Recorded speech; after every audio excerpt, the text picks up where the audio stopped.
வணக்கம். சுவாமி சித்பவானந்தரோட தினசரி தியானம் புத்தகத்திலிருந்து ஒரு சின்ன ஆனா ரொம்பவே ஆழமான ஒரு சிந்தனையை தான் நாம இன்னைக்கு பார்க்க போறோம். இது எதை பத்தினதுன்னா, நாம இந்த உலகத்தை எப்படி பார்க்கறோங்கிறத பத்தினது.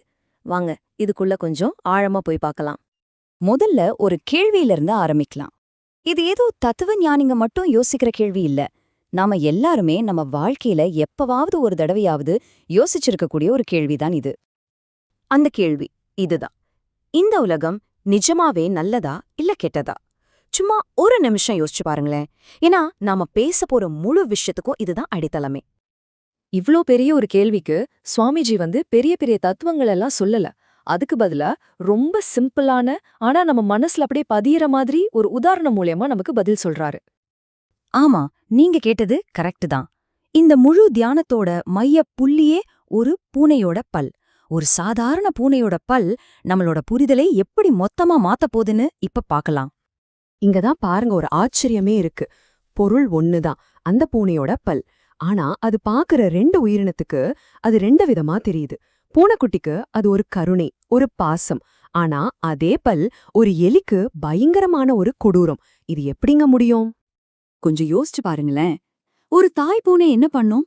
தன்னோட குட்டிய பத்திரமா வேற இடத்துக்கு மாத்தணும்னா அந்த பல்லால தான் மென்மையா கவ்வி தூக்கிட்டு போகும்.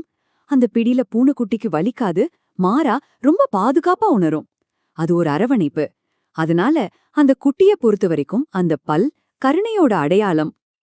ஆனா அதே நிமிஷம் அதே பல் ஒரு எலியோட கண்ணுக்கு எப்படி தெரியும்?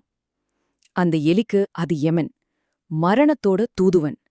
அது வலி, பயம், முடிவு எல்லாத்துக்கும் சின்னம். சுருக்கமா சொன்னா கொடூரம். அப்போ இங்கேதான் அந்த கேள்வி வருது. அந்த பல் கருணையானதா இல்ல கொடூரமானதா? எது சரி?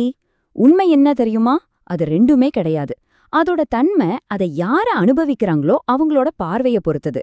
பூனைக்குட்டியோட பார்வையும் சரிதான், எலியோட பார்வையும் சரிதான். சரி, இப்ப இந்த பூனை எலி கதையிலிருந்து நமக்கான பாடம் என்ன? இது வெறும் விலங்குகளை பத்தின கதை மட்டும் இல்ல, நம்ம யதார்த்தத்தை பத்தி, நம்ம வாழ்க்கைய பத்தி இது என்ன சொல்ல வருதுன்னு பாப்போம். இங்க நாம புரிஞ்சுக்க வேண்டிய மிக முக்கியமான விஷயம் இதுதான். அந்த பூனையோட பல் எப்படிப்பட்டதோ அப்படிதான் இந்த உலகமும்.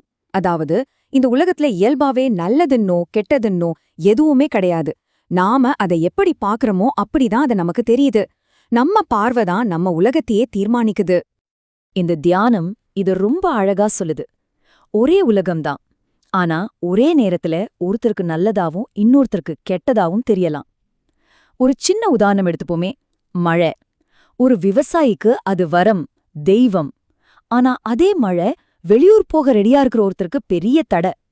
பாருங்க, மழை ஒண்ணுதான், ஆனா பார்வை ரெண்டு. சுவாமிஜி இத்தோட நிறுத்தல. இந்த சிந்தனையே ஒரு ஆன்மீக லெவலுக்கு எடுத்துட்டு போறாரு. அவர் என்ன சொல்றாருன்னா, யார் இந்த உலகத்தை இறைவன் நிறைஞ்ச இடமா பாக்குறாங்களோ அவங்களுக்கு இது நல்லதா தெரியுது. ஆனா மத்தவங்களுக்கு இது வெறும் கஷ்டமோ துன்பமோ நிறைஞ்ச ஒரு கெட்ட இடமா தெரியுது. அப்ப பாருங்க, நம்ம பார்வைங்கிறது சும்மா பாக்குறது இல்ல, அது நம்மளோட ஒரு ஆன்மீக தேர்வு. இது முடிக்கிறதுக்கு முன்னாடி 18ஆம் நூற்றாண்டுல வாழ்ந்த ஒரு பெரிய ஞானி, தாயுமானவர், அவரோட ஒரு பாடலை இப்ப பார்க்கலாம். இது நம்மளோட சிந்தனையை இன்னும் ஒரு படி மேல கொண்டு போகும். தாயமானவர் இங்க இன்னும் ஒரு படி ஆழமா போறாரு. அவர் என்ன கேக்குறாருன்னா, இறைவா, என்னோட எண்ணங்களே உன்னை விட்டு தனியா இல்ல, அதுவும் நீதான்னா, அப்போ நான் செஞ்சேன்னு சொல்ற இந்த பாவ புண்ணியம், அதாவது கர்மவினை மட்டும் எப்படி தனியா இருக்க முடியும்? அதாவது பாக்குற நானும் பார்க்கப்படுற இந்த உலகமும் ஒண்ணுதான்னா, அப்போ நல்லது கெட்டதுன்னு பிரிச்சு பாக்குறதுக்கே அர்த்தம் இல்லையே. கடைசியா இந்த ஒரு கேள்வியோட உங்களை நான் சிந்திக்க வைக்க விரும்புறேன். ஒருவேளை நாம வாழ்க்கையில அனுபவிக்கிற நல்லது கெட்டதுங்கிறது எல்லாமே வெளியுலகத்தோட குணம் கிடையாது. நாம எந்த கண்ணாடிய போட்டுக்கிட்டு இந்த உலகத்தை பாக்குறோமோ அதோட பிரதிபலிப்பு மட்டும்தானா? அப்போ நம்ம பார்வை மாறினா நம்ம உலகமே மாறுமா? யோசிச்சு பாருங்க.